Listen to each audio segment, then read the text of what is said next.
حضرت علی کو انہوں نے شہید کیا جو ان کے ساتھی تھے خوارج۔ جنگ صفین میں حضرت معاویہ کے کہنے سے عمرو بن العاص رضی اللہ تعالی عنہ نے قرآن مجید جو ہے نیزے پر اٹھا لیا کہ لڑائی بند کرو، قرآن کو حکم بنا لو، جو قرآن فیصلہ کر دے وہ ہم بھی قبول کریں تم بھی کرو۔ حضرت علی کا خیال یہ تھا رضی اللہ تعالی عنہ یہ چال ہے، اور انہوں نے روکا اپنے ساتھیوں کو، لیکن اکثر لوگوں نے کہا قرآن آ گیا بیچ میں، اب ہم کیسے ہتھیار چلائیں؟ اس میں میرا ذہن جاتا ہے ایک حدیث کی طرف، بڑی اہم حدیث ہے، اور اس کے راوی حضرت علی ہیں۔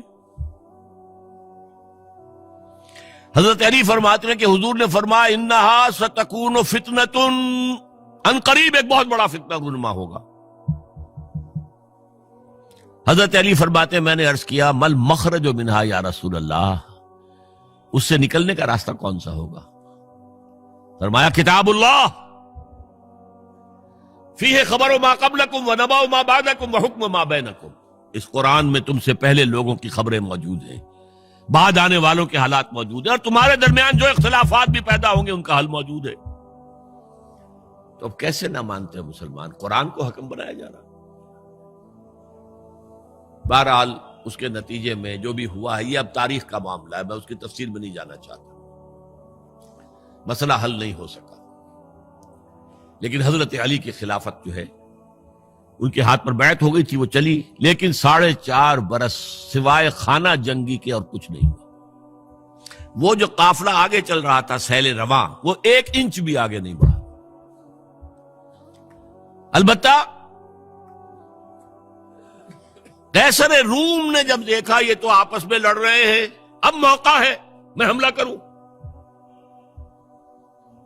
چونکہ وہاں قریب ترین تو حضرت امیر معاویہ بیٹھے ہوئے تھے نا، شام میں، شام سے ملحق تھا نا آگے قیصر۔ حضرت معاویہ نے خط لکھا، او رومی کتے، اگر تو نے دارالاسلام پر حملہ کرنے کی جرت کی تو سن لے کہ علی کی طرف سے لڑنے والوں میں سب سے پہلے معاویہ ہوگا تیرے خلاف، لہذا اس نے جرت نہیں کی۔ بہرحال حضرت علی کو شہید کرنے والے تھے ایکسٹریمسٹ جو خود ان کے اپنے ساتھیوں میں سے تھے۔ انہوں نے کہا وہ کہاں حکم کیوں مانا؟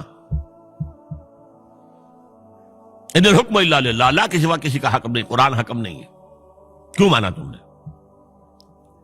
اور اگر مانا تھا تو اب حکم کے بعد کیوں نہیں مانتے؟ چھوڑ دو خلافت۔ بہرحال یہ کہلاتے ہیں خوارج، جنہوں نے بغاوت کی ہے حضرت علی کے ساتھیوں سے۔